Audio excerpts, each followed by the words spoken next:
Hi everyone. This is my first time making a video like this, so it's definitely not going to be perfect. So what I wanted to do was start giving you a weekly update regarding the real estate market locally, and also just to kind of share with you how this COVID-19 virus has been affecting the real estate market. As you can imagine, it's affecting us just like it is everybody else. However, real estate has been deemed an essential business, so most of us have continuously been working. It's been really difficult because we want to try to protect ourselves, our owners, the clients, and of course our own families. The last thing we want to do is bring this virus home to our family. So, what we've been doing is making sure that we sanitize our way in and out of houses. We make sure that we provide shoe covers, hand sanitizer, gloves. Some of our sellers are even providing masks. So, that's been really great. I feel like all of the sellers have been extremely cooperative, really helping us and abiding by the rules. When we have somebody who calls to ask about showing a property, we always make sure that we ask if their client has had any of the symptoms, if they've had a fever, or if they've been exposed to the virus. So we don't let those people in properties if they answer yes to any of those questions. I think that's really important for you to know because we are going the extra mile to make sure we can do everything we can to protect all of our clients and the public and our own families. So, the market itself has been pretty steady. Of course, we've had a little bit of a slowdown.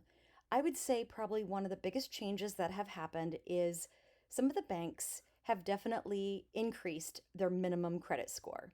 So that has really affected a lot of buyers. There's been buyers that were approved 45 days ago, but they can't buy a house right now under these guidelines. Also, grant money, OFA, down payment assistance has been put on hold for the most part. I do expect this to loosen back up once things start to get better, but we don't know when. So that has slowed down some of those sales as well. Overall, people are still calling, people are still listing, people are still buying. So the market is definitely still moving. And it still is a seller's market. We do have a very low inventory. I know a lot of people have said, oh my gosh, are we going to have another recession? Are we going to have another 2008, 2009, 2010? Well, the difference between now and then is that we had an overload of inventory back then. We had, I can, re- I can remember doing searches in Harmony and Pleasant Township and pulling up 36 houses that had all been on the market for over 6 months. I think if I did a search there in those two townships, there would probably be 4 or 5 houses for sale. So we don't have the surplus of inventory that we had then, but we do have a surplus of buyers. So that's what's going to keep our market going. To give you an idea of the numbers, so when I searched our local MLS, which is RIST, February 13th to March 13th, we closed on 134 units. 27 houses went pending. For the month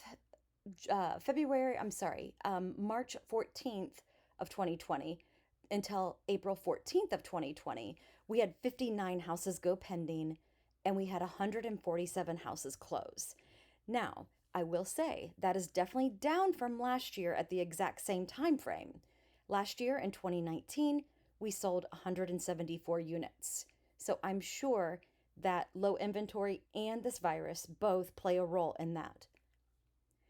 If you look at February, gosh, I keep saying February, I'm sorry. If you look at April 15th until today, the 27th, we did put 44 houses pending and 43 have closed. So the market is still moving for sure. Now keep in mind all of these numbers are residential only. I am not counting commercial, multifamily, land, farms, any of that. In Clark County, we have right now active. Now, this does not include houses that are under contract that are pending. We have 148 listings, and they all are priced from $19,500 all the way to $820,000. Now, in Champaign County, they have 53 listings. So in Champaign County, they have a lot less inventory than we do in Clark County. That's why the Champaign County market is so incredibly competitive. If we look on the higher scale, it's pretty interesting because there's really not that many listings over 300,000. That's why it's sometimes more difficult to sell a listing in that price range. And on the flip side, it's also hard for a buyer to find a listing in that price range. So in Clark County, from 300 to 400,000, there's only 20 listings. From 400 to 500,000 in Clark County, there are only 3 residential listings.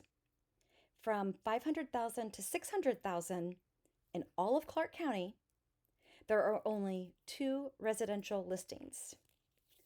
And then 600,000 and above, also in Clark County, there are only 2 listings. Now, in Champaign County, it's a little bit different, less though. From 300 to 400,000, they only have 4 listings. In the 400 range to 500,000, there's only 1 active listing. And then in the 500 to 600,000 range, there's none. But in Champaign County, 600,000 plus, there are 7 listings. And once again, like I said, those are residential listings only in Clark and Champaign County in our local MLS. So what that tells me is that inventory is still low. If you're a buyer and you're out there looking, you really want to make sure that you're smart about your offers that you're making. Because if you're going in and you're lowballing a new listing that's priced right, you're probably not going to get your offer accepted. So you really need to think about that and make sure that your agent is looking up pricing for you. Now, we do have some listings where people are priced a little bit high because it is such a seller's market. And properties like that, buyers are probably going to come in lower if the house has been on the market, for a longer period of time than like the average time on market. So that's just something that sellers also need to take into consideration as their house is on the market and it's not selling. They really need to think about pricing. They need to think about their competition, and they need to think about anything that they can do to help improve the property condition in order to make it sell. Sometimes there's really nothing you can do. It's just a matter of finding the right buyer. And a lot of properties are specialty properties, especially when they are more expensive. I see it a lot. It just takes the right buyer. So it does unfortunately require a lot of patience. And mentioning patience, I think our transactions require a lot of patience right now. We have got appraisals taking a really long time. Some of them are taking over 30 days. It's absolutely crazy. You've got some lenders who are getting appraisers out there just like normal. They're getting in, they're getting out, getting the reports back.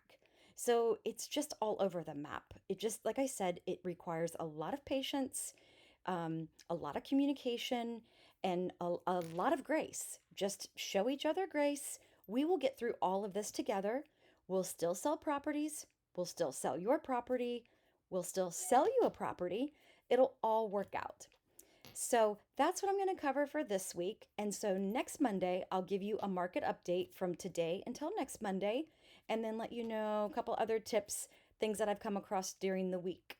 And if you have any questions regarding any other market, so if you're interested in the Columbus area or the Dayton area, I am more than happy to share those numbers with you as well. So thanks for listening, and I appreciate you.